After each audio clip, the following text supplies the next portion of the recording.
giving you the real from A to Z surrounding the Dallas Cowboys. News, updates, rumors, transactions, takes, and more. So strap up, Cowboys Nation, and start your day off with A to Z Sports.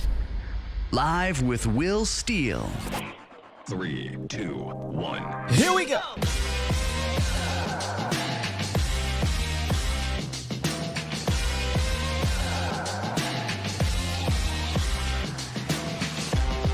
Good morning, good people.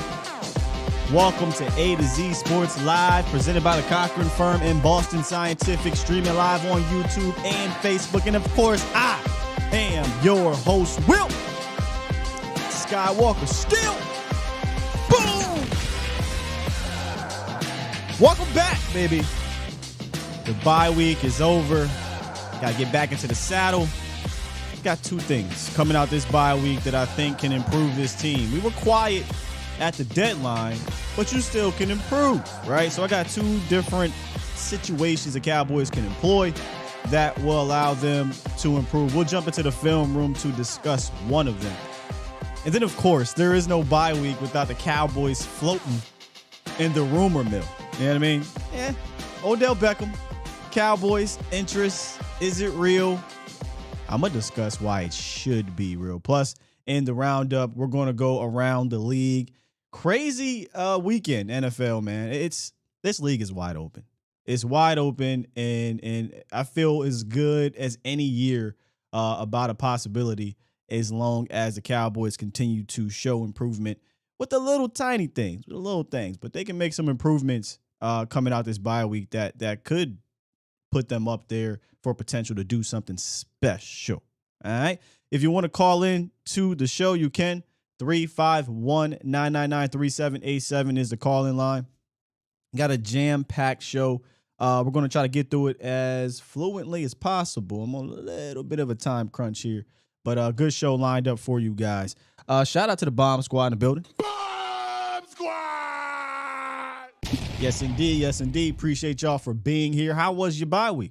You know, I absolutely love being able to sit back, watch the rest of the league, stress out while we're chilling at 6-2, coming off of a 2-game win streak, putting up 49 on a team who's starting to get it together here with Chicago. Yeah, they lost back-to-back games, but if I'm a Chicago Bear fan, I feel really good about what I've been seeing. So, yeah, I like the bye week, and I know it sucks when the Cowboys don't play, but it's better when you're 6-2 rather than 2-6 or coming off of a loss or having to make some crazy changes. I don't think Dallas got to do that. I don't think they got to make crazy changes. They just got to, tweak a few things here. And the bye week's not just about getting healthier, in my opinion, because that's part of it, right? Regrouping, getting healthier, getting rejuvenated for this next half of the season stretch run. But it's also about self-evaluation. And I know the coaches are definitely looking at, okay, how can we get better? We didn't make a move, but how can we get better within? And the good coaches, the good organizations, they continue to try to do that every day. It doesn't just end because you're 6-2 or the deadline's over. Deadline's over, but free agency's not, man. Free agency's not. All right, let's Mahomes. We're gonna talk about that, James. Let's get into the roundup real quick, and we'll open up with going around the league, y'all. It's time! It's time! It's time! It's time! Time. It's time! Time? It is time for... It's time for the morning roundup. Round 'em up, boys. Hey, yo. Hey, Rod, you good? I shouldn't laugh because the Cowboys play A-Rod this Sunday, but boy, oh boy. This A-Rod right now, man. I ain't gonna lie, I'm getting cooked. Woo. It's rough out there for the Packers, man. What are they on, a 5-game losing streak? Lost to the one win Lions, and you couldn't score a touchdown? Oh, I'm sorry, you couldn't score more than a touchdown. 3 interceptions on the day for A-Rod, an interception to the rookie Aiden Hutchinson.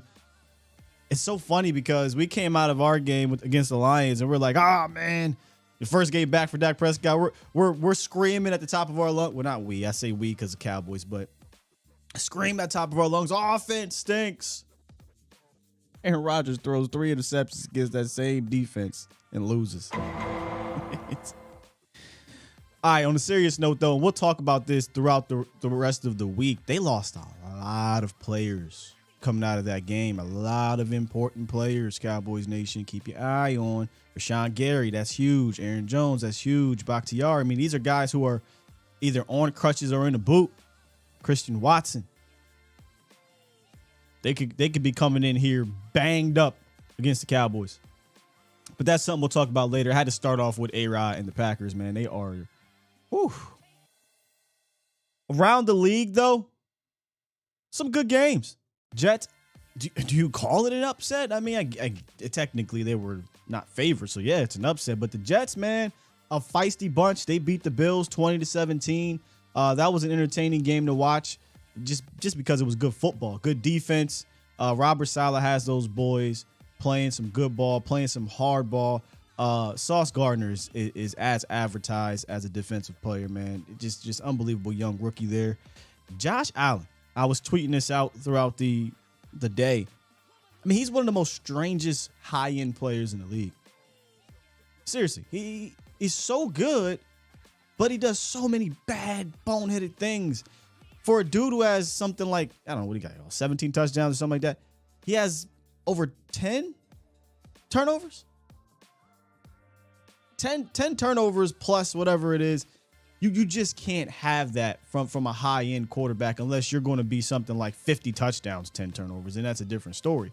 But you know, we're halfway point. He's on pace to have 20 turnovers. It may not kill you right now in the regular season, but Josh Allen, man, just a strange player, extremely talented, but you know, he does some boneheaded things. And shout out to the Jets. They had a great game plan in that game and walk away 20-17 with the dub.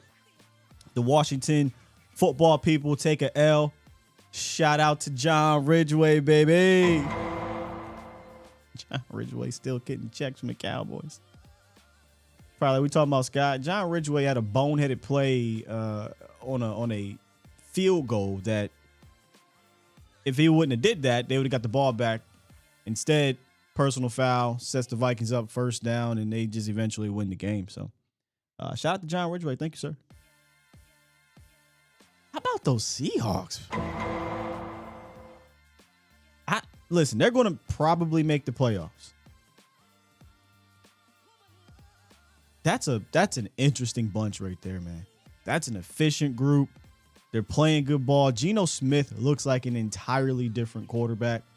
He's confident. You can see it in his dropbacks. He's composed. He's knowing when to run.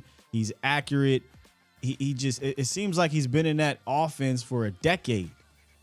Geno Smith, man, most improved player of the NFL, I think, in the 2022 season, man.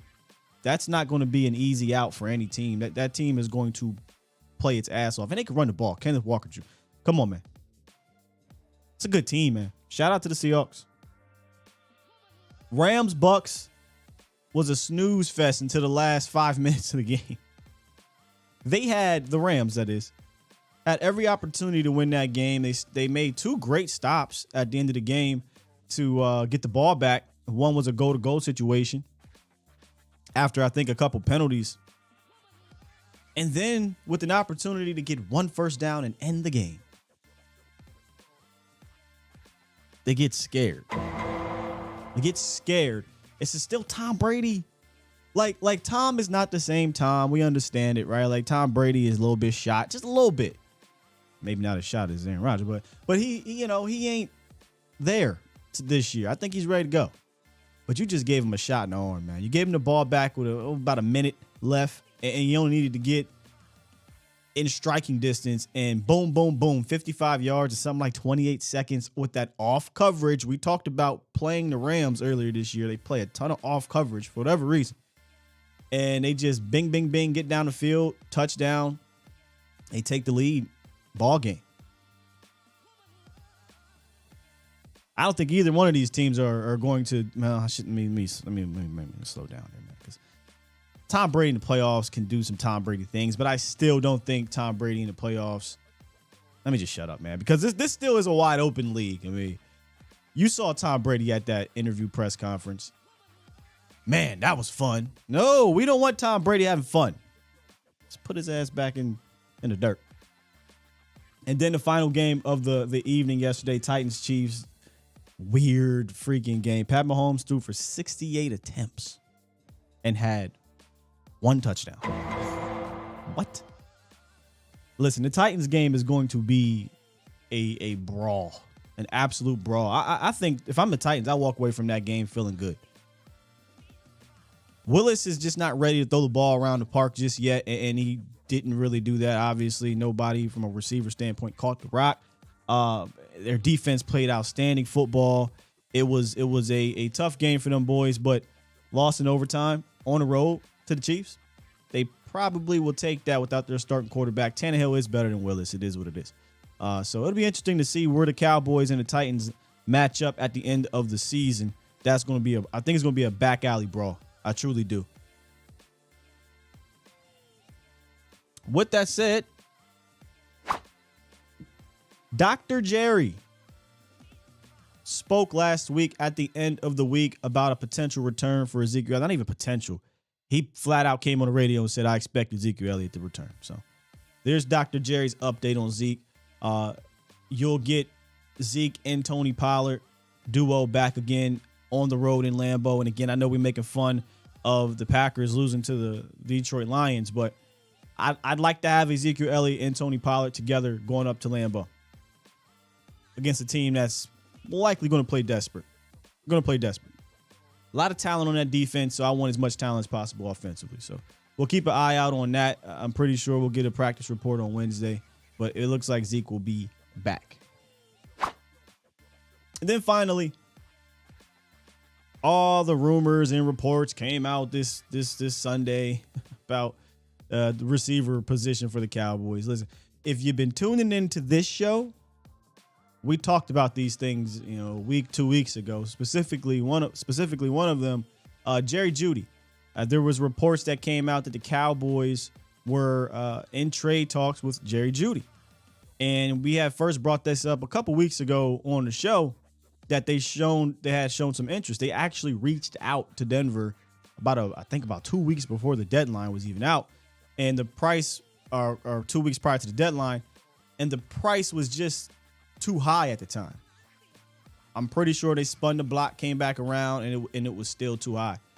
Then we all know about the Brandon Cooks, and now and I'm using air quotes, y'all can't see me. Now we know about Odell Beckham Jr., but that wasn't a secret either. It's just that on a Sunday morning, say Cowboys, you get all the praise. You get, not the praise, but you get all the clicks. But I do think the interest is real. And I do think it needs to be real. Per reports, the Cowboys are firmly on, Odell Beckham is firmly on the Cowboys' radar. They're expected to be in the mix when he's ready to pick his team upon full recovery from an ACL tear.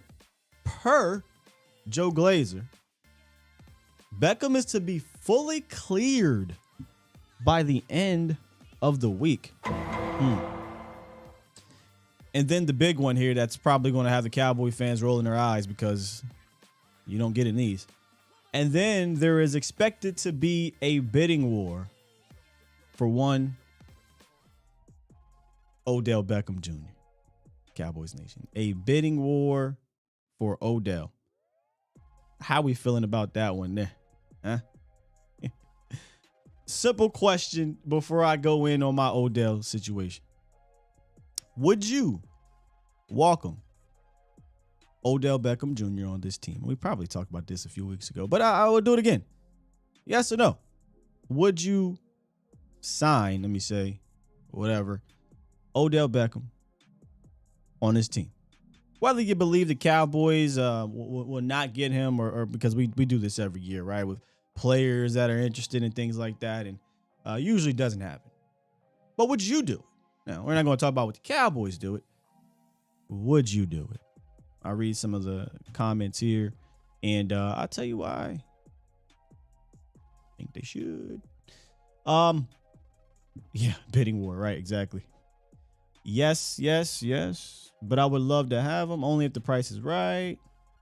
Yes. Okay. Interesting. I would definitely do it. And not just as a rental. Nope. He doesn't even want that, first of all. He wants to be somewhere long term. When I hear the term bidding war, obviously money is involved, clearly. But I'd venture to guess the length of the contract, security might be right up there, if not number one, for Odell Beckham, because he really hasn't had that over the last few years, and he wants to settle down.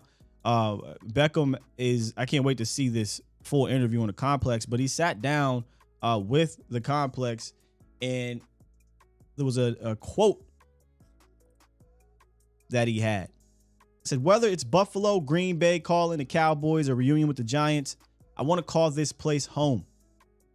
I've done the rock and roll life. He's looking to settle down.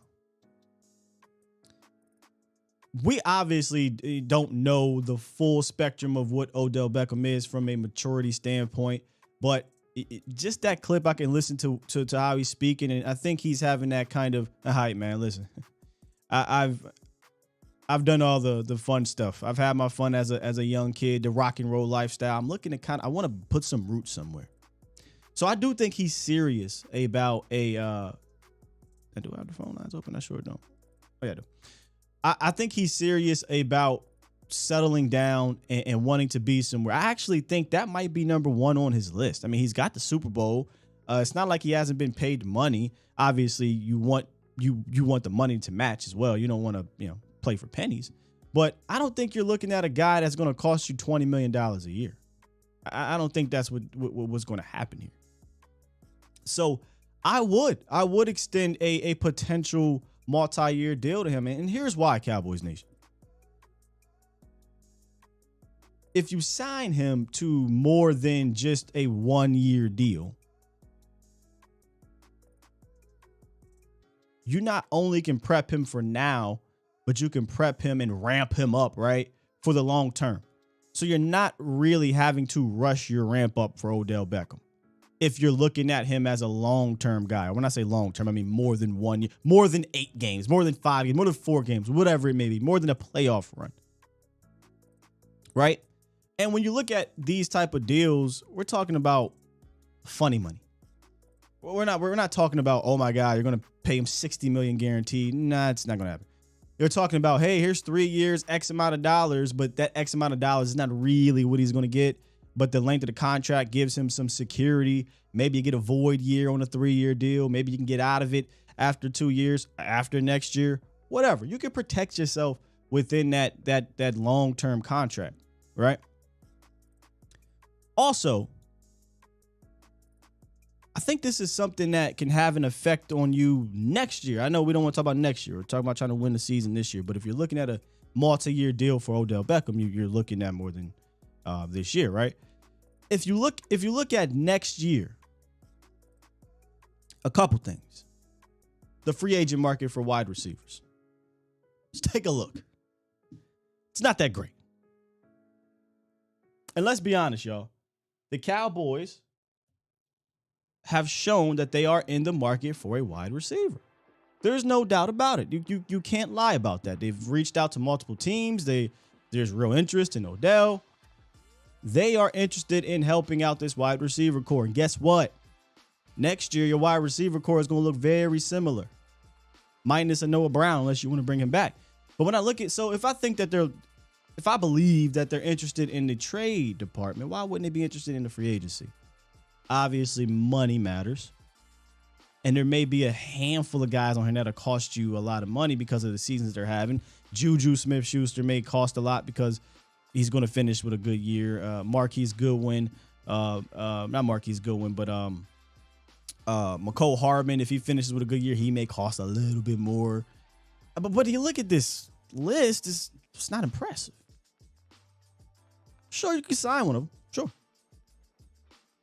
Me personally, how many of these dudes, and we're talking upside, right, have this significantly higher upside than an Odell Beckham next year healthy?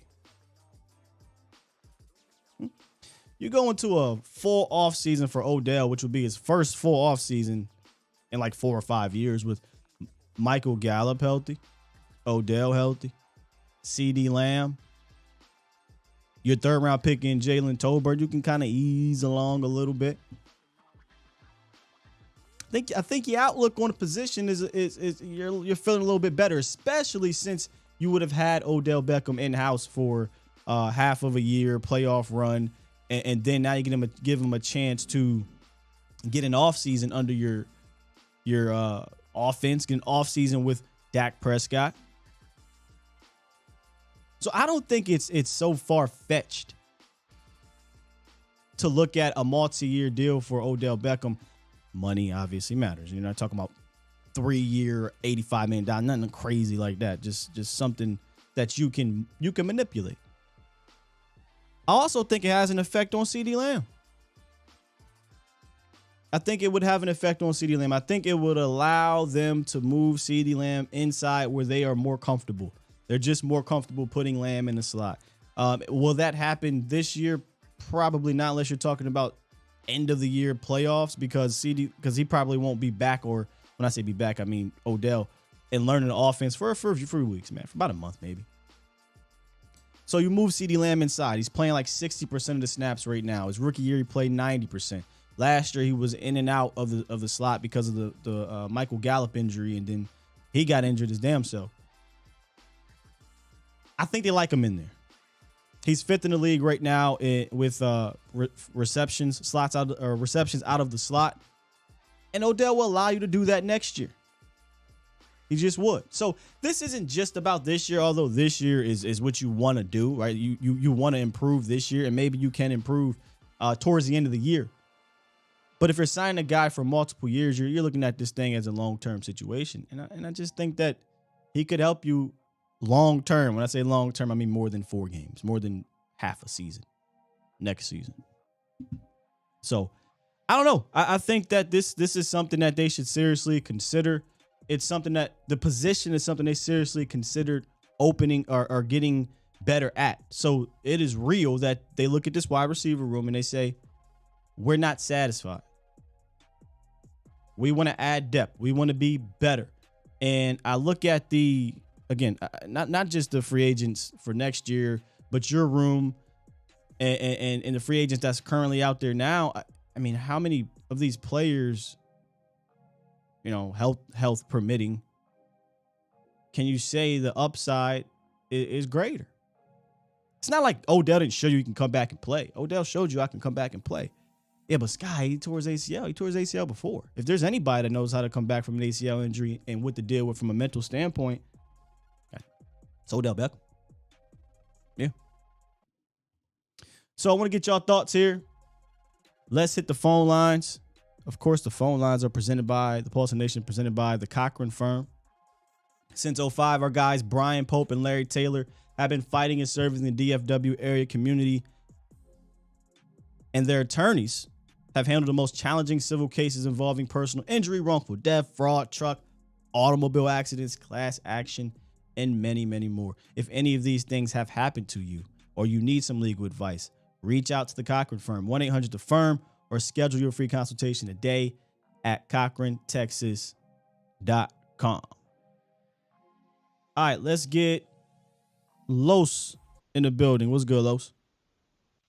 Good morning, Sky. Good. I hope you had a morning. good weekend, man. A good bye week. Yes, indeed. Your coffee's good. And, man, crazy. I went against Mixon this week in fantasy and still won. Man. You won? I still won, bro. Yeah, bro. I still won. I'm like, bro. Who did you have? Huh? Who did you have on your team?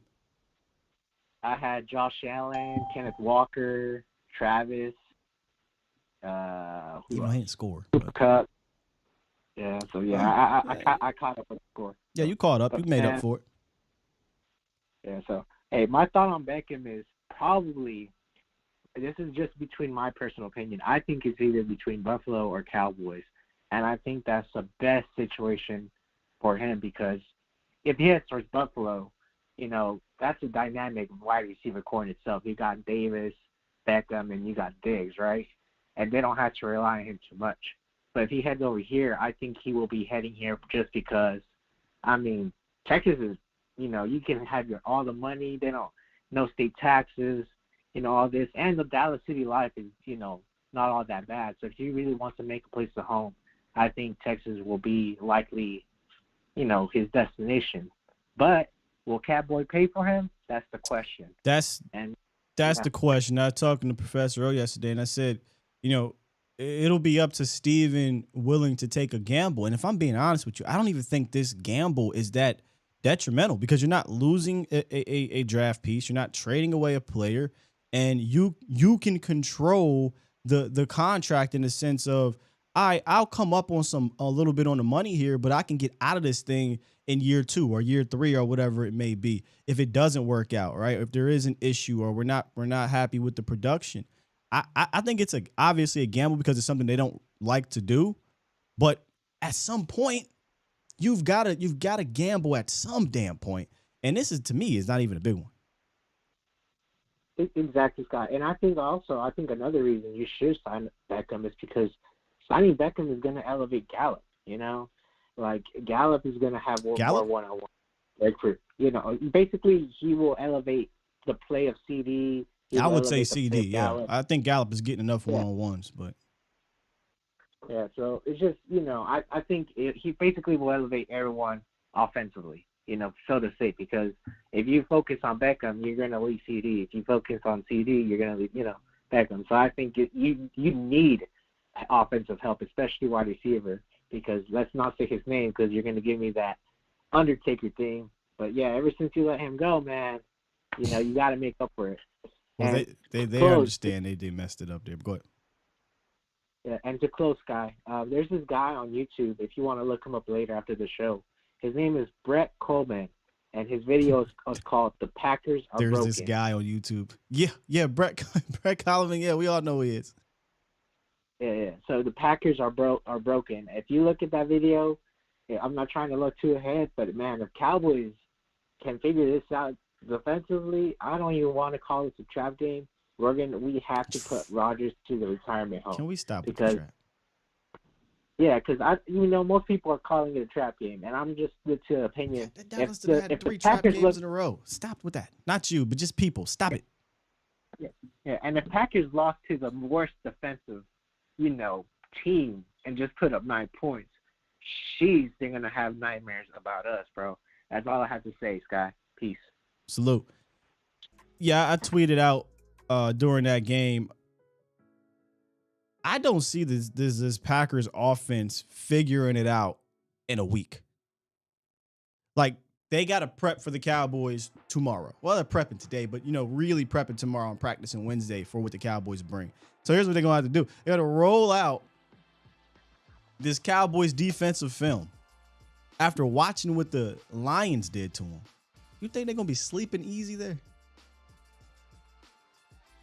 And they may have to roll out the film and I'm not saying prepare for a different player, but I think if the Cowboys do this with a certain player, we could be taking that next step. And we're going to talk about that here in a second, but we got a couple more callers I want to get to. I think Reek was next. What's good, man? What's good? What up, good, Skywalker? Yes, sir. What's good, Cowboy Nation? Like, share, subscribe, and all that good stuff, man. What I see is that Catboy needs to be moved out the way. Jerry Jones needs to make this call about putting another a Super Bowl winning wide receiver in this room. That was just previously in the Super Bowl last year, and he was turning up, but he ended up unfortunately getting hurt. You need a dog in that room. You need an older dog that can show some of these young dogs how to win in big moments. Not to shut down, not to put your head down and start pouting when you don't go for the ball.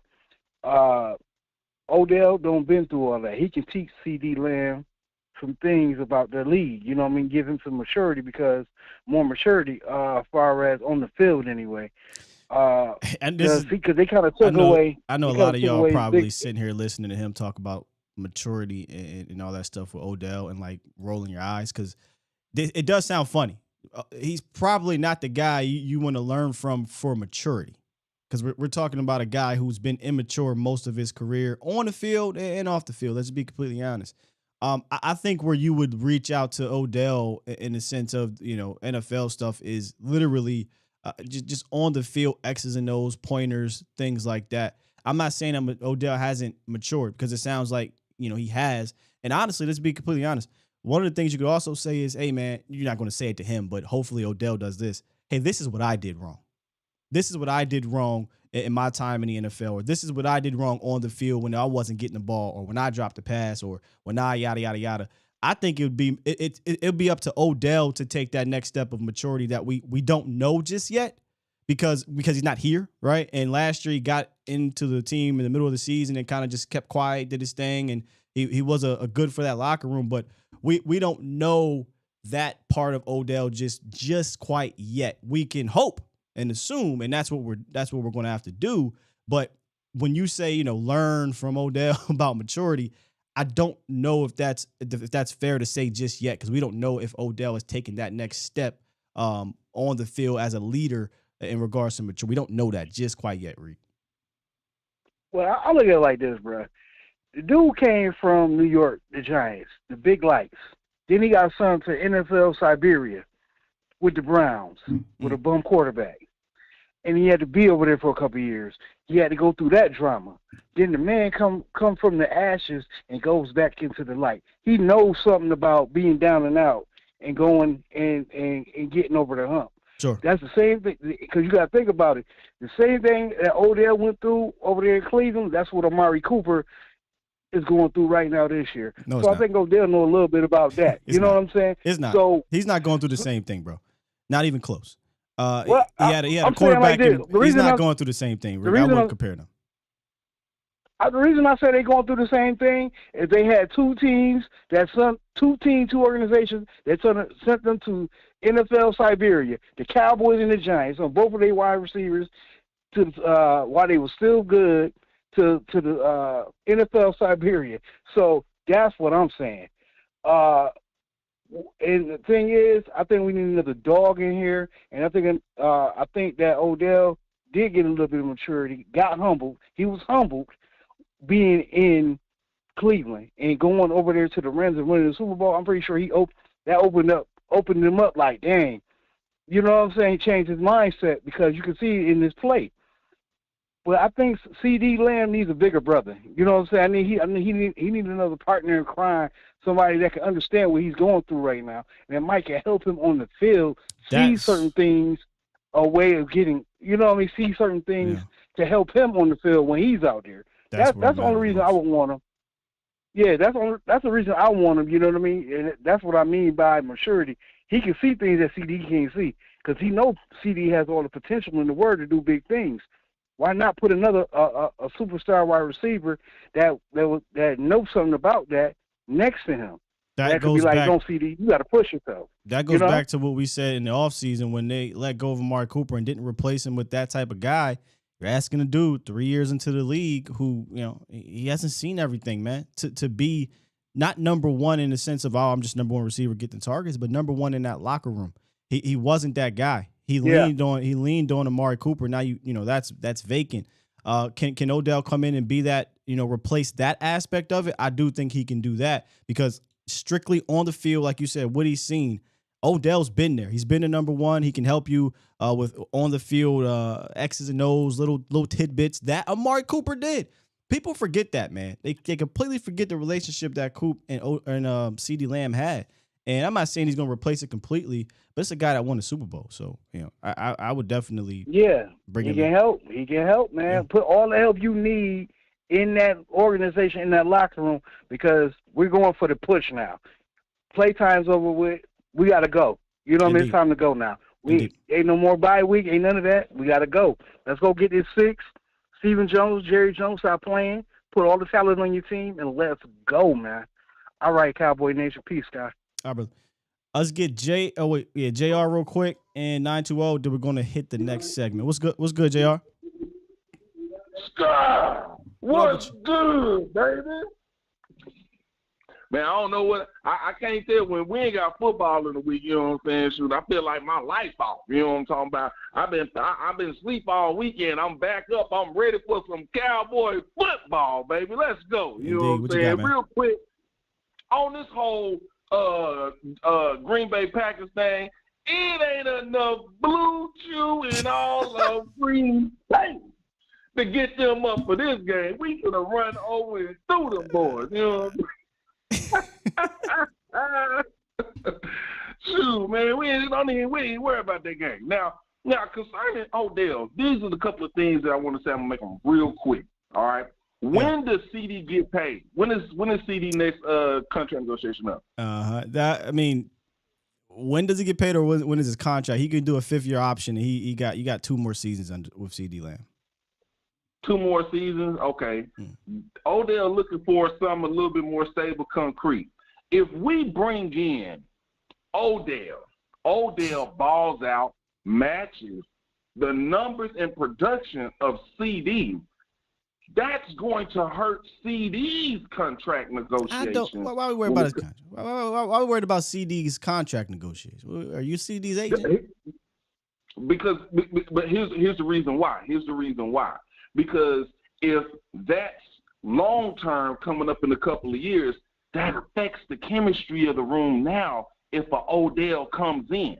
That's just one side. If you ask me, hey, you want Odell or not? Oh, boy, heck yeah, sign me up. You know what I'm saying? Shoot, I had an opportunity back in the day to partner with Odell. I kind of know what he like. Can't get no secrets. But I know we like, put it all on the yacht, fly him out there, and let's get the deal done, cut the check, Jerry. But at the same time, if CD's already struggling with being this number 1 player, you bring in an Odell who has that dog in him. 2 alpha dogs gonna fight it out. You see what I'm saying? JR. Hold on now. Who's the number 1 right now in the locker room? You know what I'm saying? I mean that wide receiver room. Who's number 1? You know what I'm saying? He's the alpha right now. The alpha's struggling. You bring in another alpha. Stop it. I gotta end you right there. What do you mean he's struggling? Like, what the hell you mean? When I say that, I mean he ain't having the type of ease of a game. He's having to really work to be that number 1. It ain't coming easy to him like no more. That's what I mean. Well, yeah. Look how teams are going to be playing him this year. You don't have those weapons out there, and he's still top 10 in almost all the receiving categories. It was going into this week: catches, receptions, targets, yards, or whatever. So let's relax on saying that he's struggling. I mean, CeeDee Lamb's not struggling. CeeDee Lamb maybe not having a 1,500-yard type of season, but I think that's overdoing it. And I just don't understand how bringing in somebody that's going to help you. I don't think it's going to make CeeDee Lamb worse. I think it's going to help CeeDee Lamb, meaning he could slide him back inside. Maybe, teams don't pay as much attention to him. Maybe he gets more one-on-ones.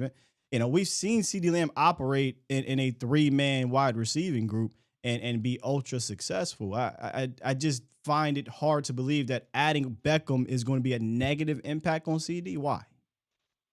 That's the other side of it. But the point that I'm making right now is the possibility and the potentiality of that happening. Okay, Stephen Stephen A. Lamb's a star. Odell's the star. If Odell's star outshines CD Lamb, that could potentially create issues. Brother, that's all I'm saying. Brother, all right. Yeah. I'm not. I don't feel like doing this. I don't think CeeDee Lamb is that guy. Like, he's not. Look, they're all quote unquote divas, but CeeDee Lamb worried about somebody outshining his star. That's the reason why you wouldn't want to bring Odell. I think that's silly. Well, and that's why I brought up the contract, because if Odell's star outshines CDs, that can affect the negotiations. That's what I'm talking about. You know what I'm saying? Why on earth would Dallas care about that? One. Number two, CD don't have to get extended for 2 more seasons. If you sign Odell to a 3-year fake deal and it's two years, right? Guess what? Odell's out. Now you can re-sign CeeDee Lamb. I just think this is a reach. We can say it's a reach. We can say it's a reach. But I'm just saying, follow me. If we can't deny the potentiality of something like that happening being there. That potential is there. It might be a slim chance, but it's there. And even on that 3 fake 2-year deal, if CD's numbers drop, showing that he isn't that number one receiver that we thought that we need to throw him $22 million a year, that could affect those negotiations right there. Yeah, but that got nothing to do with Odell Beckham. CeeDee Lamb's self-play has nothing to do with Odell Beckham. But listen, man, I got to get to more callers, JR. We'll be talking in circles on this one, man. Hey, y'all hit that like button, subscribe. You hold it down. You know what I'm talking about? What's up, baby? All right, brother. Appreciate you, dog. I just don't see. I don't see it, man. I just don't see that. Am I tripping? Odell Beckham's star is going to affect CeeDee Lamb. CeeDee Lamb played with a guy who was the number one wide receiver for 3 years. Well, 2 years, really. I guarantee you, CD would welcome help. Give a damn about that contract in 3 years. Win a Super Bowl. We're about that contract later. We're going to get to 920 and then we're going to move on. I got the rest of y'all after this next segment. 920, what's up? What's up, Skywalker? This What's is Carl Young. Carl, what's up, Carl? Hey, check this out. I got just 2 questions. As far as this trap game, please give me a break on that. Dallas should go into Green Bay and just straight dominate. None of this. Don't play like you being safe to win the game. You got to go out and just dominate the Packers. They on their last hand. You got to go dominate. So enough with this trap stuff. Yeah. You know, these fans, they get out there. The only time I hit the trap game here is one time it was against Detroit. I said, man, Detroit playing pretty good. We gotta really, you know, they in games. So that's the only time. But far as this one, you just let Detroit do that to you. Hey, Dallas needs to get in there, and they need to just straight dominate. I mean, from the word go, dominate. And on this other thing, Odell Beckham, you know, I just heard your last caller that said CD wasn't doing this and he's not. You know, hey, they doubled CD. If you look at the game and you look at it, CD has been doubled. Look at the Bear game. Those catches that he made, they was doubling him, dude. This is a classic case of we see our team and we have to listen. We kind of dissect everything about it. CeeDee Lamb is not struggling. CeeDee Lamb is he's going to eventually surpass 1,000 yards, and now you get Dak Prescott back. You hope he can get to that 10 touchdown range, but he only got 8 games to do it. But we're talking about a guy who's in the top 10 of these receiving categories with Cooper freaking Rush at quarterback. Yeah. Yeah, I don't see him struggling. You know, can he do better? But I tell you what, you throw Odell in there. So, because he going to make all those receivers look good. You watch what I say. You throw Odell back, I don't care how much it costs. Stop being cheap. This is the year to do it. You get a chance to get Odell Beckham. We can go. We can go places. And we can get this. Stop, you know, messing around. Jerry, go get this dude. Go get him. Carl, you from Wisconsin, right? Yes, I am. What's the temperature up there? Well, I already checked all that. It's gonna be 42. Ooh. Okay. That's not cold, dude. I meant to kind of clarify myself. I meant, like, what's the temperature around the Wisconsin with these Packers? Right. It's like 43 today. No. I mean, like, our Packer fan. You're right. 50 degrees. Yeah. But on Sunday, it's like 43 on Sunday. Okay. Game time. That's beautiful. That's like a jacket. No, that's beautiful football weather. Yeah, but what you don't want is in the low 20s in the team. No. You don't want below. You can go in green. You don't want the below weather. Mm-mm. That's good for Dallas. Mm. They'll be cool with that weather. Check it out. Dez Bryant played in, and it was with the catch that he made where he should have made. That was January weather. That's a different story. Right. That's what I'm saying. Yeah. It's not gonna get nothing like that. This is November. Like right now, it'll be up to 64, 65. Mm-hmm. You know, so I'm like a few hours away from. Well, all right, Carl. I appreciate the update on the weather there, man. Enjoy the rest of your day. All right. You too, bro. All right, good brother. Yeah. That was Carl. I was trying to get the temperament, maybe it should say, of Wisconsin, the fans. Are they going to be rabid up there? Is it going to be, or are they just like 3-6? We on a 5-game losing streak. It's a wrap. You know. And the funny thing about this series over, I think, Romo, maybe it's just under the Dak era. The teams have swapped victories home and away. So Dallas has won on the road. Green Bay has won, beating Dallas at home past 2014. But that's kind of how it's been in the regular season. So I just don't think that crowd is going to be up for it, man. If Cowboys listen, we'll talk about that. We'll talk about the Packers game in a couple days. We'll talk about it. Let's finish off this segment here and get to the next one. That next segment ain't Blue Chew. It's Boston Scientific.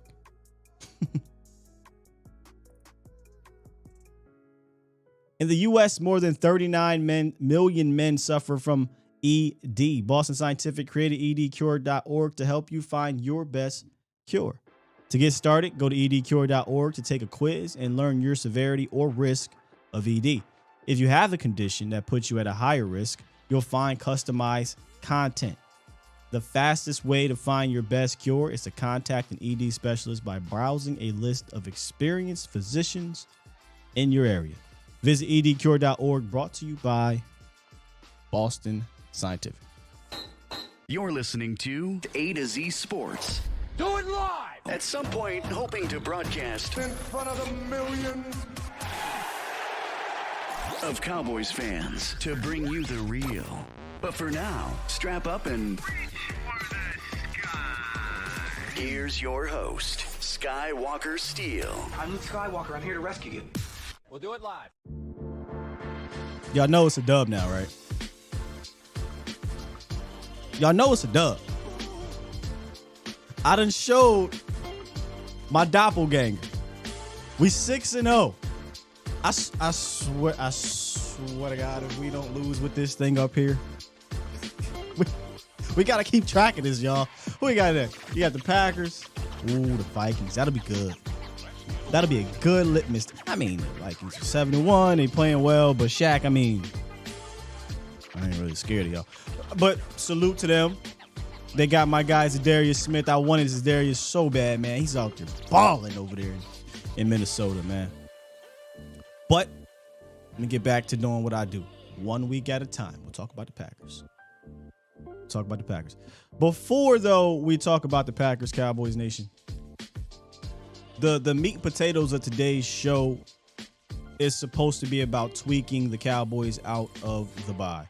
Obviously, you get an Odell Beckham in here that'll help later down the line, but I don't think he's going to help you at this second. So, how do the Cowboys improve? How can they improve?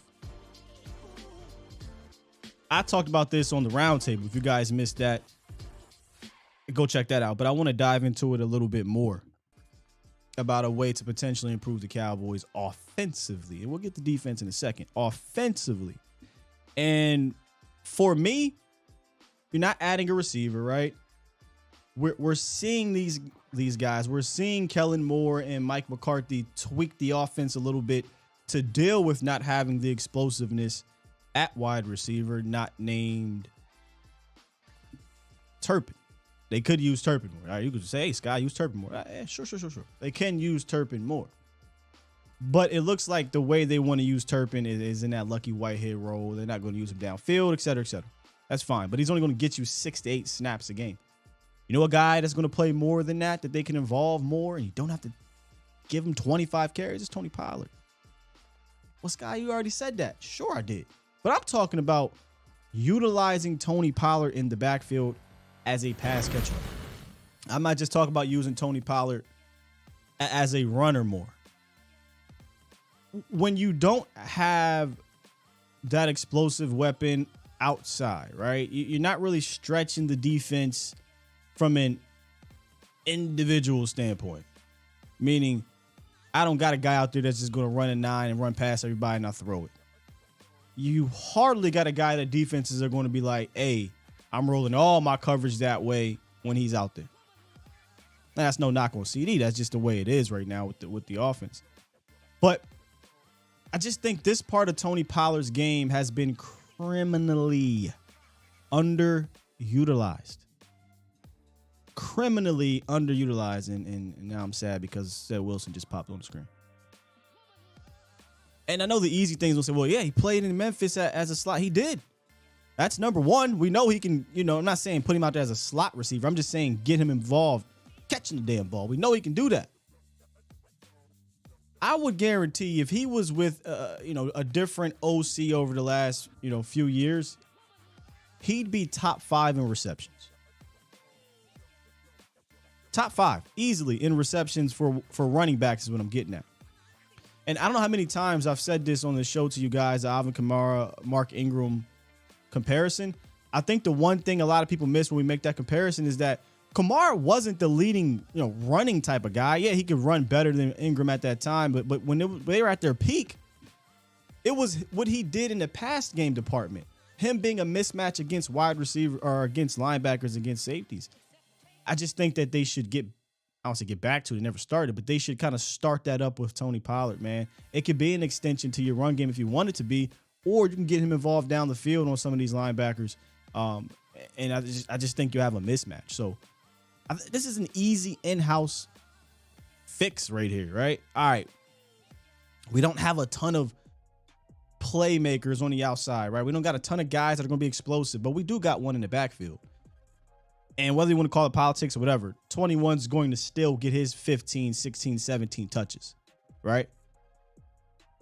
I don't care how Tony Pollard gets the damn 15 touches. Get it to him. And I just think you could do a lot of things out of 21 with Tony Pollard catching the rock. All of that, hey, let's motion Ezekiel Elliott out wide and he just stands there in an empty set. It's all for naught. For what? You're never going to throw it to him. Do that with Tony Pollard. Send him on a route. Send him on a wheel. Get him on a Y. Get him on an option against somebody. Utilize your playmakers in that manner. It's not a massive tweak. You're not trading anybody. You have an in-house answer to provide more explosiveness or big plays or chunk yardage, et cetera, with Tony Pollard catching the ball more. Dribble with a purpose. All right. Before I get to my second one, let's get back to the horns, man. We got Drummer Cam on the line, I believe. What's good, Drummer Cam? Hey, what's up, Sky? How's it going, man? It's going well, man. How are you? Doing pretty good. Just two quick things. The Odell Beckham thing, just real quick. Like, we have $6.9 million in cap space. His last contract was $4.25 million. I don't see him getting a contract from the Dallas Cowboys simply due to that we're going to be outbid by other teams. There's other teams up there that have more cap space and still need receivers. I mean, the Broncos are probably if I had to pick anybody, I'd say he probably could land with the Broncos. They have more cap space to give him more money, and they could, would on the other side of Jerry Jeudy, it'd be good for Russell Wilson having a target on the other side. Didn't the Broncos just pay Tim Patrick? Is it Tim they? Patrick? Yeah, they just paid Patrick, Jerry Jeudy. I mean, they were taking calls on Jeudy. Still got Cortland Sutton, KJ Hamler. I don't know about the Broncos could be a player there, but I mean, when it comes as far as cap space goes, when it comes to they've money, got more room than us for sure. When it comes to money, his contract's going to be prorated in 2022. I don't think cap space matters unless you're like literally in negative cap space. As long as you are in the green on cap space, you can make the money jump. I don't necessarily think it's about cap space in the sense of we don't got enough to pay him. It's about, do we have the want to pay him? in regards to Stephen Jones. If you want him enough, you can pay Odell Beckham and make the money jump. I never worry about that. The NFL has showed you time in and time out over the last half decade, you can make money jump. I mean, that's a solid point. Something I didn't really consider, to be honest. The way I look at it from the way Stephen Jones has played this over and over and over again is he's not the highest bidder. Right. So unless OBJ just wants to come to Dallas, for the reason it's Dallas, and then, maybe it's a talk at that point, but I just don't see it happening. I think this is one of those things where, yeah, we're interested. We could use him. Like, it wouldn't be a bad thing to bring him on, potentially. Maybe have some locker room problems. You don't want that. But that's something they've got to iron out. But, Sure. If he takes less money, then, yeah, sure, he could land the Cowboys. I just don't see us being the highest offer he's going to get once he's, deemed healthy. On top of the fact that he's not going to be deemed healthy until you can't do anything with him until he's deemed healthy and cleared to play. And then the money stuff. Per the reports, he's to be cleared at the end of the week. Well, I thought they were talking about December. That's the last I heard. It was going to be pushed to like December. Now, Jay Glazer just came out yesterday and said, Odell Beckham will be cleared at the end of this week. Yeah. Okay. Interesting. I did not know that. Yeah. Well, the other thing I was going to say was, like I said, just my base point though is seriously just, we get outbid on this stuff. I don't expect that to change. Like I said, unless he just wants to come to Dallas. I think could be a legitimate. There's a small detail, or I don't say detail. There's a small thing in this whole outbid situation where I think could play in Cowboys' favor. I'm wondering, Drummer Cam, if it's more so about being the bidding war is about length. Like, who offers Odell Beckham the most security? Money obviously is going to play a factor in that, but who's going to offer him the most security? If I don't know who's the team, he said the Giants. The Giants will say, "Hey Odell, we want to bring you in. We'll pay you $10 million this year to do it." But then Dallas says, "Hey Odell, we'll bring you in. We'll pay you $15 million, $16 million over the next 3 years to do it." Security, 1 year. Dallas, New York. Daniel Jones, Dak Prescott. I just threw out a number. I mean, it could be more than $16 million. I'm just throwing out a number here, y'all. But I do think it'll come down to he wants to put his roots somewhere. So I wonder if the length of the contract is equally as important, if not more, than the money. Yeah, could be. Just something to think about. Yeah, no, that's a good point. The other thing on the Green Bay game, I was just going to say, our game plan doesn't change. Aaron Rodgers is Aaron Rodgers, and he gets rid of the ball quick. But like you said, target-wise, they've been struggling.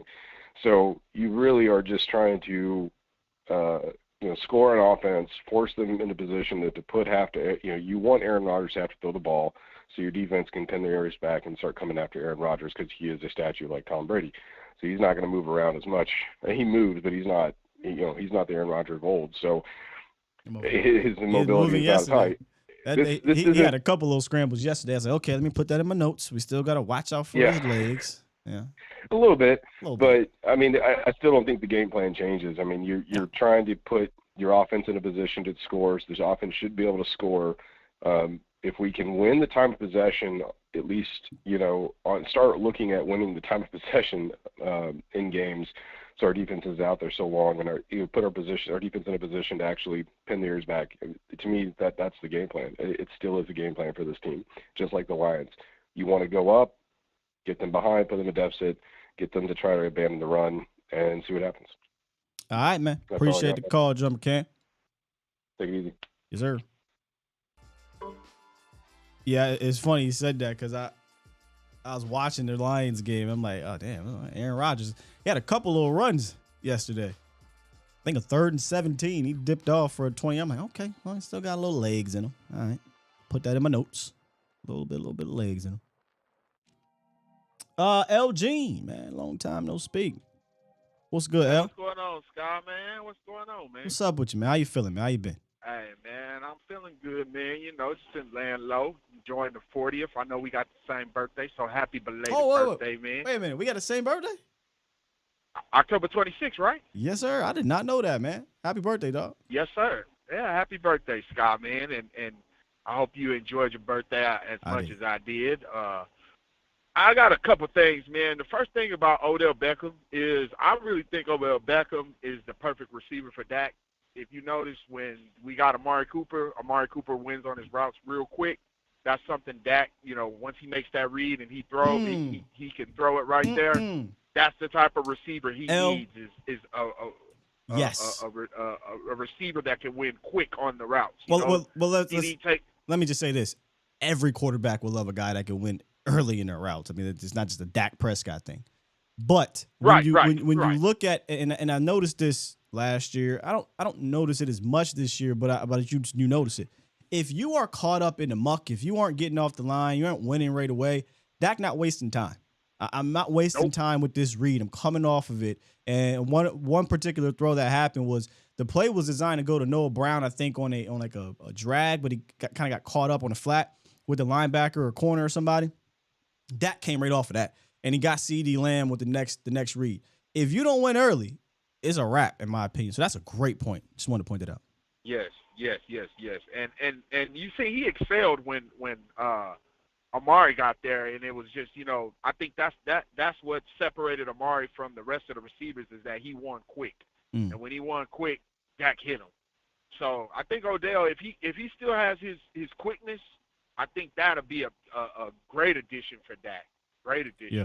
But Jerry got to make that work, man. I don't know how, but he's got to make that work. And the next thing I wanted to talk about was this Green Bay game, man. Damn, y'all ready? Y'all ready? Y'all ain't waiting. Y'all ready to go in on this Green Bay game? Go ahead, man. Well, it's this Green Bay, man. It's one of those type of teams that Aaron Rodgers is he's reeling, but he's like he's I don't know, man. It's just his attitude, man. He's one of those type of guys that he'll try to stick it to the Cowboys. Yes, but he'll try to stick it to the Cowboys one last time. So y'all making me. I'm trying to hold off on this game, man, because I got a take. I have a take, man. And watching A-Rod at those receivers, I hear you. It's still A-Rod, but I don't even think his situation is like Tom. Tom still got bodies out there. Tom still got dudes out there, right? And I don't think Tom has looked as bad, in my opinion, as A-Rod. But I promise y'all I will get to the Packers in midweek when we start breaking all this down. But I just don't think we're not going up there in Green Bay like we went up there in Green Bay in 20. Even in 2016, they had a better team, obviously. But this is a completely different team, bro. And I'm telling you right now, Mike McCarthy, if you think he's going to go to Green Bay and let Aaron Rodgers alone beat him, I got some news for you, man. Man, I hope, man. I'm pretty confident in this game. I am very confident in this game, but I just, it's still Aaron Rodgers, man. And if you got a chance to put the nail in the coffin, you put 3 of them in there. Oh, you best believe Mike is Mike ready for this one. Oh, yeah. And the last thing I wanted to say is, and I hope this is something from things to come, Dallas has to start getting out on opponents early. Like they did against the Chicago Bears? In Chicago Bears, man, when Dallas can get out on opponents early, it changes everything. Everything. And they just have to eliminate these slow starts. And I think what's going to help them with that is, and I know y'all talked about it on the roundtable, is rhythm with Kellen Moore and Dak Prescott. It seems like they got a little rhythm going between the two of them. When Dallas plays with rhythm, I don't think there's a defense that can stop them. Maybe contain them, but when they play with rhythm, they just have they have a lot of ways where they can kill you. Once they get out of that rhythm is when you see them struggle. But if they can get up on the opponents early, man, I don't see too many teams beating Dallas, man. And I'm going to leave you with that, Scott, man. And like I said, happy belated birthday, man, and you enjoy your day, man. God bless you, man. You as well, brother. Appreciate you. Y'all. Yes, sir. Uh-oh. Okay, here we go. Y'all hold tight. I'm trying to find something here so we can get into this lab.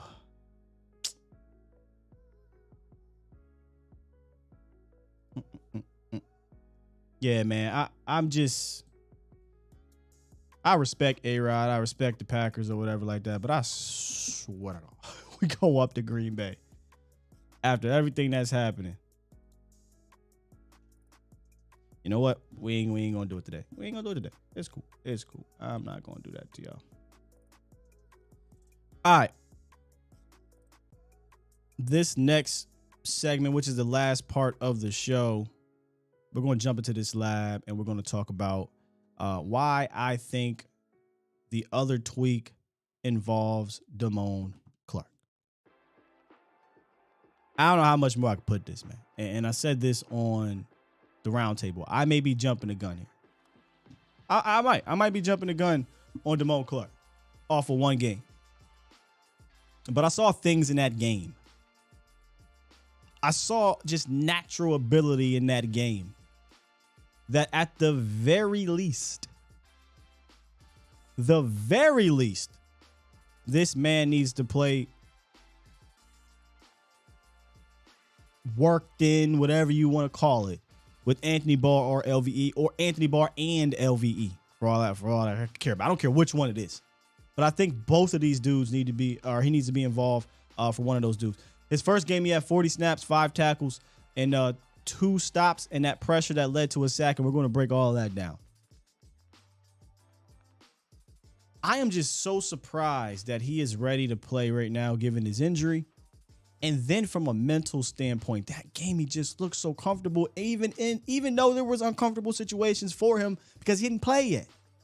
But it was impressive. Shout out to Pat Walker, who spoke with George Edwards on Damon Clark in his first action. Let's listen to George talk about Damon Clark for a little bit, Cowboys Nation. He's worked very diligently, since he's been here. I mean, you want to talk about a guy that's just attacked it, and I mean, there was no question, I think, in our mind with the work.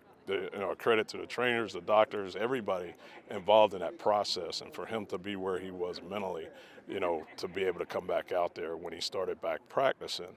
I mean, you could just tell he paid attention to the details of things that we were teaching defensively, and I knew once he got an opportunity, he would step in and would be a good football player for us. I mean, when we looked at him coming out, there was no question about his skill set, his matchup ability in this league, and so from that aspect of it, he's really just come in and made the most of those opportunities. Now, just like you said, I mean, we didn't anticipate it was going to be 40 snaps he played Sunday, but I mean, things always happen for a reason, and all I know is he took and made the most of that opportunity.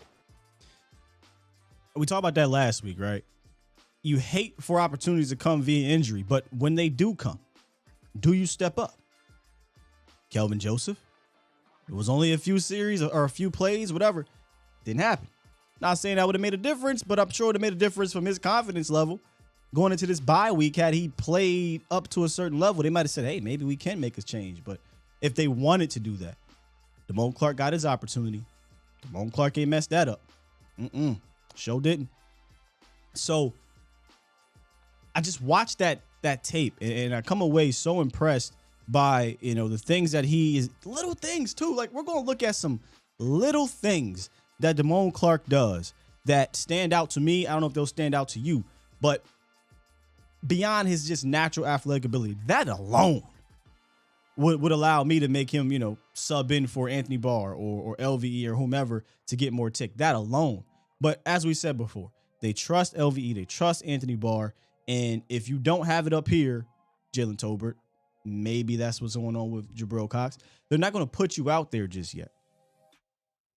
But I don't think that's the case with Jabril Cox, with Damon Clark. I don't think that's the case. Let's jump into this film room real quick and take a look at a handful of plays from this game. And the first play, he's not even in on the tackle. I just, when I was watching his snaps, I came away like, God damn, this dude is twitched up. I'm gonna let the play run, and I'm gonna tell you why I think this is a high IQ play, and you see that he's just stupid twitchy. By the way, if you're looking for where he's at, he's right here, Cowboys Nation.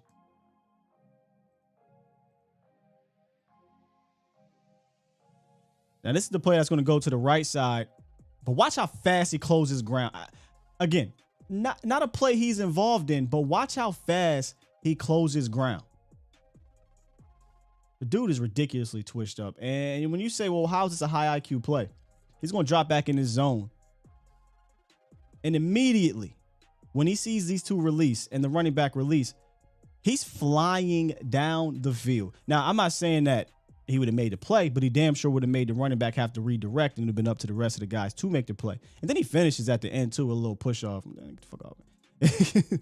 Like, Damon Clark has that aggression, and you'll see it throughout this film session. But again, here's the other side of it, where he drops back right there. He sees that they're coming for a screen, potentially, even though he's not coming this way, and he just plants that foot, fires down, and he gets to the ball, man. I mean, he doesn't get to the ball, but he gets to his responsibility. Just that kind of twitched up. It's like he's just coiled up in there, and then when he springs, he goes, man. Again, you're going to see the speed here. He's going to flip parallel and get over top of this guard right here. They're going, not necessarily a game. He's going to help out here and then try to get upfield. But Damon Clark's speed, IQ, gets him over top of this guard. Again, I'm not coming at no linebacker, but I've seen this happen to other linebackers and they get caught up. But take a look at Damon Clark. He's going to flip that flip of his hips and his shoulders right there. Allows him to get over top of this offensive guard right now. I mean, how many times did we see linebackers get caught? Right here. How many times did we see linebackers allow themselves to get, to play catch? Not Damon Clark. Gets over top and helps with the tackle. Didn't make the tackle, but he helps with the tackle. Assignment sound ball. On this play, that's why I hate these offenses. I think they're going to get a wide receiver that's going to come here. So Damon Clark has to play that first. So he's going to play his assignment first. Then he's going to see ball and he's going to go get ball. Here comes the wide receiver. All right. Now I see the handoff. I see ball. Let me plant my leg. Let me go get a tackle. And he throws his body in. See, Damon Clark just plays with a different level of aggression at the linebacker position, man. I just absolutely love it. Now, if we go look at the other angle, this is what bothers me about LVE a little bit, man. You see it. Come meet him. Why are we playing catch?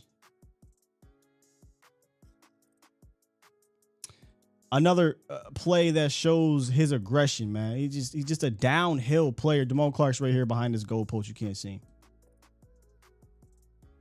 Look where he meets this linebacker, bro, or this center. As soon as the ball snap, I'm coming downhill. I'm meeting you in the hole. I'm going to disengage. And I'm going to finish. Now it's downfield, not necessarily his fault, but it's downfield. But he's a downhill attack guy. Again, LVE, I know you can do it, but you just choose not to. Chop, chop, chop, chop, chop. I'm going to play catch. Just fire. Once you see this double here and you see Damon firing, filling his gap, he's filling, come fill, my guy. Come fill with a full head of steam. Blow somebody up. We're going to play patty cake here. No worries. Damon Clark will clean that up. And then this is just his speed, man. I mean, y'all know this play right here, Damon Clark. They're going to run that read option. And this actually comes back, I think, from a penalty, but so what? Who cares? Just look, man. I'll let the play run. Just look how fast this guy just... He's engaged, by the way. He's engaged right here. And he's already, 7 yards away from the ball?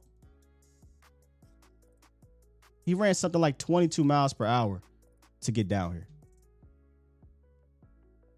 Dude is ridiculous, man.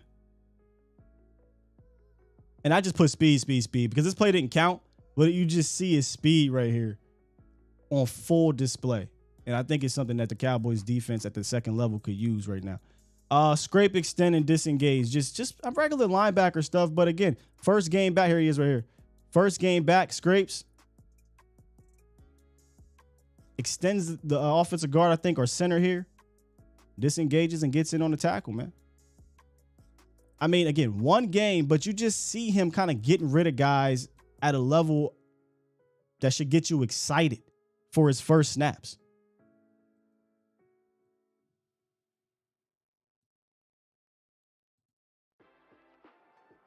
Yeah. I'll just leave it at that. But there is a play that LVE does fire. And this is it right here. When LVE's clean, when LVE's playing aggressive, LVE can get downhill. There's no hesitation. Just go. I ain't thinking twice. I ain't playing patty cake with my feet. He still finished real sloppy, but this is what we want from you now I'm saying every play you have to do this, but I mean, look at their aggression here. I'm getting downhill. I'm coming to get him. I ain't getting him, but I'm coming. But real quick though, pay attention to Damon Clark. He didn't make the play, but look how nimble he gets. He dips slow to athleticism. He can play the finesse game if you want. Peep game at the top here. Watch how he dips under 71. And frees himself up to make a tackle. I mean, it's plays like that, yeah, he can't make it right now, but that subtle little dip right there to not get engaged with the offensive guard can help you make a play later down the line. Again, he's going to meet with aggression. He's going to fight through the trash. If you're looking for him where he's at, right here on your left-hand side on the screen. I mean, he's getting doubled here. And watch what he does in number 70. I mean, he's just a different aggressive type of linebacker. Gets off the trash. He doesn't make the tackle, but he's in the way to help make the tackle. Just a different dude, man. He's coming downhill. Blow this guy up. He's double teamed and he doesn't get put on his ass. I think that's impressive, man. Again, not anything crazy, but for your first game back, he seems to be where he needs to be more often than not. And then he allows his athleticism to be on full display. Again, you're going to see Damon Clark come down. Watch his first initial step compared to those around him. I'm coming downhill right now. This is what I mean by like plays like a safety. Why are we going backwards? And here's the recovery speed from Damon Clark. I mean, 24 gets in his way, but he would probably got there first. This ain't on Damon. Now, this was at the end of the game. Damon feels. He's attacking downhill. I don't know why he's retreating and letting my man catch him here, but this is what I mean by I don't think he has the athletic ability to twitch it up and get back downhill. If he's going one way, it's going to take a little bit for him to correct himself, and that's just the nature of who he is. And still got walked. Listen, I don't give a damn who Damon Clark has to sub in for. Damon Clark needs to play a little bit more. That's all I'm saying. And this was, I call this a smart blitz, man. It's so many little things in this blitz that Damon did that I think helped set up this sack. He's not just going to fly upfield all game. Him flying up, or the team flying upfield, allowed Justin Fields to kind of get on that outside. He's going to come upfield in control. Going to see that this wide receiver, this running back, wants to cut him off, maintains his balance, and this is where it's disciplined finish. He's not flattening out his rush. He could flat out his rush, and he's just going to spin around and come around. No. He stays upfield shoulder and forces him to come back inside. My bad. I didn't mean to do that right there. Just a smart, disciplined finish here. Doesn't get the sack, but he helps with the sack. Again, just heady stuff from a guy in his first game. I'm just saying. I'm okay if he plays a little bit more. Okay, I just wanted to just show you that he's just throwing dudes off of him. A good play by the Bears here, man. You're gonna get the fake jet or the fake pitch here, and he's gonna come back into the tight end. But watch Damon Clark. This is what I mean by he don't mind. Look, if you want to engage on him, cool. Get off of me. This is a 300 and something pound tackle that he just tosses aside like a child. Again, some of these plays aren't plays he made, but it just shows you the small things that I think can add up. Get off of me. And this is the last one here. Great processor. He has an assist, I think, with the sack, because if he falls for this half-hearted fake, Justin Fields has an outlet here for possibly a touchdown. For those who don't know where Damon Clark is, he's right here. They're going to play action. He doesn't fall for that play action. You're going to see it better in the next angle. Covers his man, forces the sack, in my opinion. This is what I mean by great processor. The line is all going to come down on this play action. If he steps in any further, that plant foot lets you know I'm not worried about what this line is doing because this running back didn't go this way. I've seen linebackers on this team fall for this, and this was wide open. Great processor, and then look at the spring off of the one step. Gone. And that helps with the sack. I don't know, man. I look at Damon Clark's tape from that one game, even in some of the plays he didn't make, and I just come away so damn impressed from his first start. I mean, y'all, this was his first, not even start. He came in the middle of the game. And I come away like, hey, play that man some more. I'm not saying they're not doing it, but this is what we need to do moving forward. If we can't go get XYZ defensively, this is a way to help improve your team. And I'd rather the Cowboys go through the lumps and the bumps and all of that right now than say, hey, man, Anthony Barr messed his hamstring up again. You only got that one game of action in week 7, week 8. And here we are, week 16, week 17, playoffs. No. I think he took advantage of his opportunities, and he's earned more opportunity. And not given, he's earned it. George Edwards speaks highly of him. You see the ability to process things. You can see on film that he puts in the work in the classroom. And that's what George Edwards talked about. He's impressed with, him being there every day, going through his injury, and then him processing all of that and putting it together on the practice field and now in the game. Just a really, really impressive game by Damon Clark in his first outing. And I think that Cowboys Nation, he can help. I'm not saying this dude's going to take your defense to another level, but if he can help improve the defense just a little bit, just imagine that. Your defense right now improved a little bit. It's a whole different ball game, Cowboys Nation. Whole different ball game. All right, we got my Reading brother on the horn. What's good, man? Oh, good morning. God bless you and the family and the show, like always. Thank you, sir. Listen, okay. I just want to say 3 things real quick. I really think that the OBJ, he will help the team. I really think he will help. And I don't think he's going to do any hurt to CD Lamb, because if anything, he's going to help him. Because CD Lamb, he's a good player, but there's a couple of things that he got to really incorporate, like you was touching on earlier, to make him a better number one. He's sort of number one, but he's not really the bona fide number one. We got to accept that one. And number 2, I think that Tony Pollard, like you were saying, if they get him in a passing game, just don't use him as a running back. Get him against those linebackers. Sort of like, you know what I mean, like the way Memphis used him. They can use him in so many different ways. They can use him as a running back. I ain't going to talk about. They can use him as a running back. You said don't use him as a running back? No, I said no, use him as a running back, but then also use him also too as like in the receiver and the slot and stuff like that against the running back. Okay, yeah. I mean, sorry, I misspoke. And then also too, what you were saying about that DeMar Clark linebacker, yeah, he's a natural. I was also observing that during the game, for him not to have no preseason and nothing like that, we got something there. I think that might be the biggest steal that we got out of the draft, to me, because if he's coming doing what he's doing naturally, he got something. He really do. But anyway, that's what I got for today. God bless you and the show and the family like always, and keep up the good work. Thank you, brother. Appreciate you.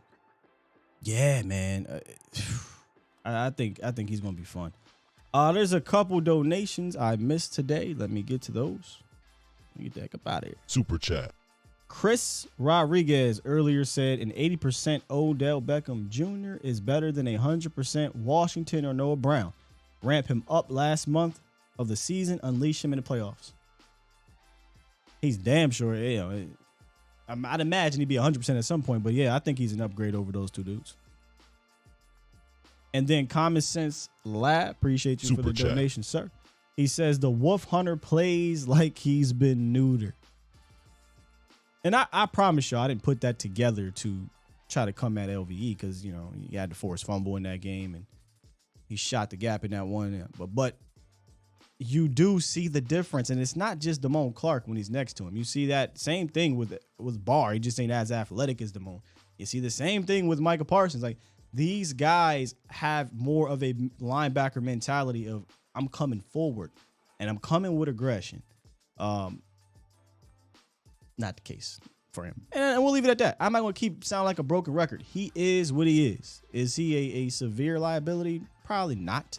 Especially since that he's actually pretty solid in coverage this year. So I'm not really complaining about his coverage ability. And if you can get up on guys and you don't have to run, and you make them not run, then you actually make teams do what he's better at, in my opinion, this year, and that's covering. So, but damn, that Damon Clark, man. That Damon Clark. All right, perfect. God, time, and here we are, 10 o'clock at the end of the show. And we are about to be out. Let's hit the chat real quick. See what y'all talking about. Does LV have pass breakups? I don't know how many he does, if he has any, but this is more so if you, again, this is where you got to watch the film.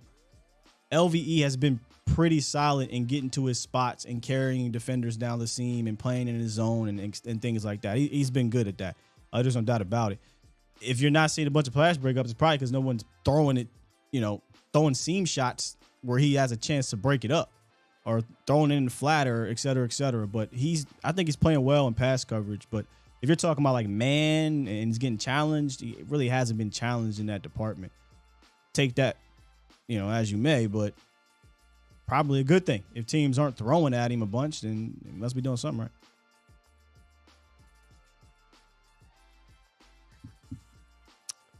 Based on the Gallup contract structure, a 4-year deal for Odell would be 4, 46, 11, and 19.7. Is that guaranteed, I'd imagine, for Odell Beckham?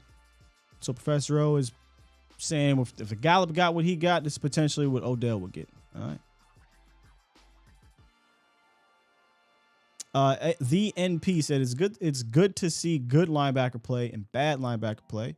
LVE looked great playing with Jalen. Now that we have upgrades, LVE looks sus.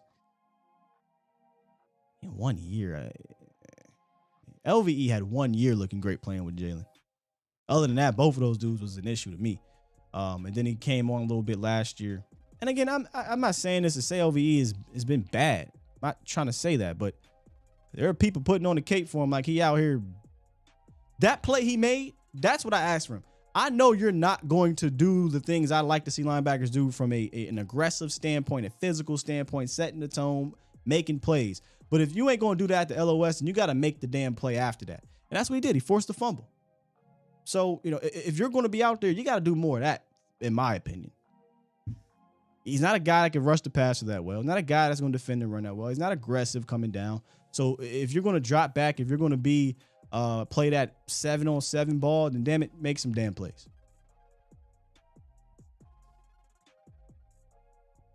Sam has definitely been playing like a stud for sure.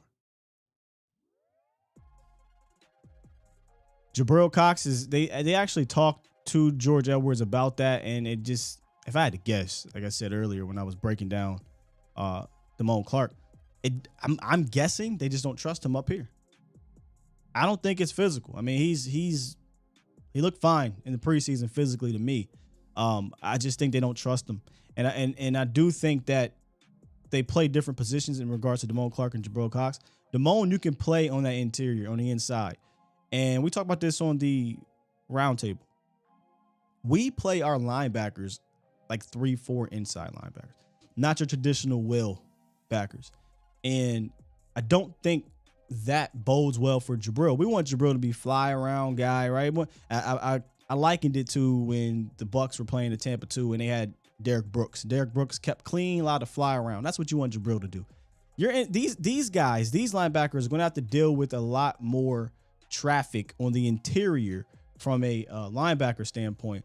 And while Jabril may have shown some improvements there, I just don't know that you want him guessing, and then being late, and now got to deal with the traffic as well. I'm guessing here. I don't think they're comfortable with where he's at from a mental standpoint just yet. The only way to know, throw his ass out there.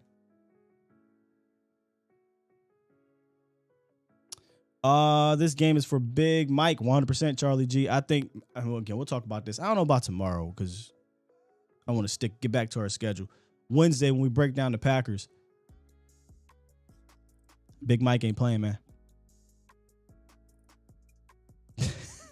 Yo, this is perfect. Thomas said, Odell Beckham sounds like a chick who's done with her hoeing phase after she's been through, oh gosh, and is looking for a sugar daddy to take care of her. I don't agree with the last part. I actually think that is a positive, the first part. He's done with this hoe phase. Yeah, I agree. I think you heard me say I'm done with my lifestyle. Where is it at? Where's it at? I'm done with the rock and roll life. That is true. I think that's a good thing here. We're not talking about we're talking about football. Whoever gets him, I mean, if it's right, if he goes to, we got a bad quarterback, Tennessee, with Willis throwing the ball, or somewhere where the quarterback sucks or the offense sucks, then it probably ain't gonna matter. But if he goes somewhere like here or where the quarterback is good, the locker room, the culture, whatever is good, man, I think Odell Beckham would definitely help you out. 100%. And we going to end it on that one. You wild for that. Do me a favor, man. I got to get going here, but on your way out, if you have not hit that like button, please hit that like button. Been a good show. Later tonight, Mo will be back on. Also later today, I'll be back on the YouTubes. Vach Lombardi Live with my big homie, my little big homie, Vach. A to Z Sports Prime Time is about 8 p.m. Central. Shout out to the clocks going back. Get the extra hour of sleep. And then follow me on Twitter if you want to holler at me and interact. I don't know how long that's going to be. Twitter's going through a phase. I don't know about all that stuff, but I'm there for the time being. At Skywalker still, if you want to know how to spell it, you can just look down here on the DFW turf ticker. It'll be scrolling through here in a second. It's been scrolling through here all day. DFW turf ticker, the #1 artificial turf in the DFW area. With that said, go ahead, press this button and get up out of here, y'all. I'll be back, though. Watching Boy Live 306. We out of here.